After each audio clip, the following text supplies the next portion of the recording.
The red sand of Kilo 7 drank deeply from Rylan Voss's wounds. 3 parallel gashes crossed his torso, each one deep enough to promise death within the hour. His vision blurred at the edges, the twin suns above bleeding into one another like watercolors on wet canvas.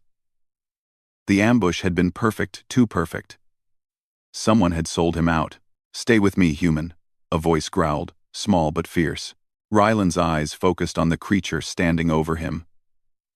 Kiruk was barely knee-high, covered in silver-gray fur with distinctive black stripes running down his spine. The cub's amber eyes blazed with an intensity that seemed far too ancient for his young frame. His species, the Threnari, were known across the galaxy as apex predators, but this one was just a child. No more than 3 solar cycles old. "Kid. Run," Rylan managed, blood bubbling at the corner of his mouth. "Whoever did this. Still out there. I know."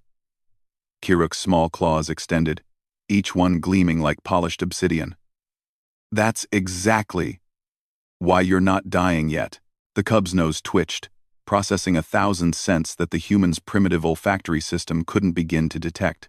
Rylan had saved Kiruk 6 months ago from poachers who'd killed the cub's entire pack for their pelts. The human had lost his ship, his cargo, and nearly his reputation helping a creature most species considered too dangerous to approach.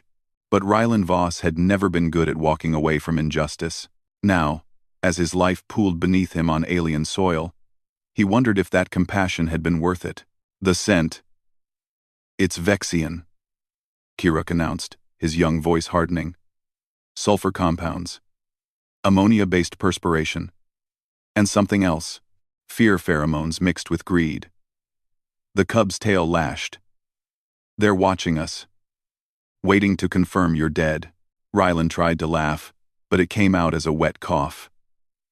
"Then they don't know humans very well." Kiruk pressed his small paws against Rylan's largest wound. The human gasped as pain lanced through him. "Your species doesn't know when to quit. I've read the histories, Earth's records. Humans who walked on broken legs, who fought with collapsed lungs, who survived in conditions that would kill any rational being." The cub's eyes met his. "You taught me that stubbornness is a survival trait. Time to prove it. Kid, I'm done." "No." Kiruk's voice dropped to a rumble that seemed impossible from such a small throat. "You're not fading until I find the one who did it. You're going to live out of pure spite if nothing else. That's what humans do." Arcaded. Something in those words ignited a spark in Rylan's dimming consciousness. The cub was right. Humanity's greatest weapon had never been their technology or their strength. It was their absolute refusal to accept defeat. They'd crawled out of caves and touched the stars. They'd survived ice ages and supervolcanoes. They'd stared into the void and said, "Not today." "Good human," Kiruk said, sensing the shift in Rylan's breathing. "Stay angry. Channel it." The cub's ears swiveled, tracking sounds Rylan couldn't hear. Then, with a speed that belied his size, Kiruk launched himself toward a cluster of rocks 50 meters away. A yelp of surprise cut through the air, followed by the distinct hiss of a Vexian's native language. Rylan forced himself up on one elbow, his other hand pressing against his wounds. Every cell in his body screamed for him to lie down, to let the darkness take him.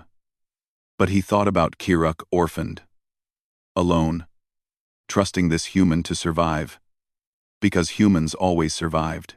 The cub emerged moments later, dragging a Vexian twice his size by the throat.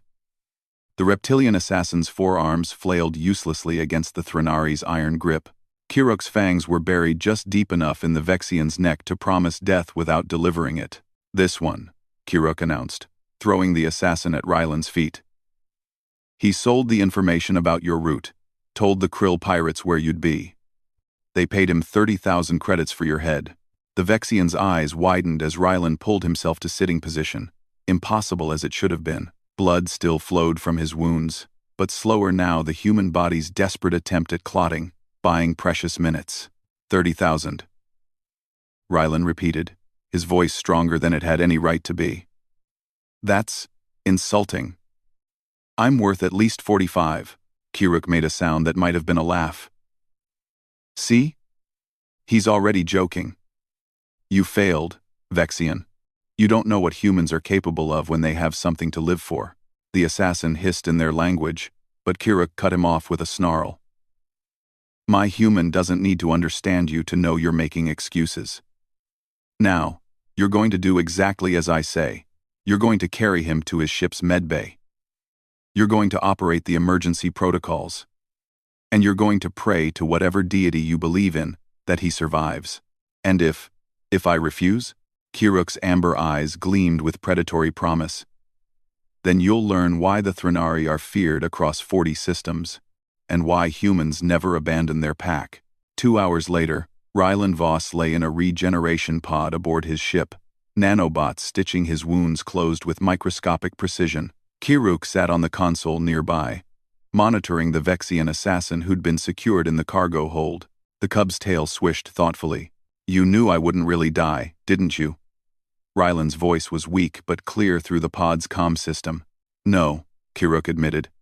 But I knew you wouldn't let yourself die. There's a difference.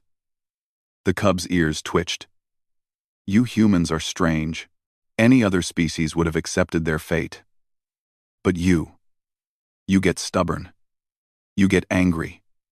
You make the universe bend to your will through sheer refusal to quit.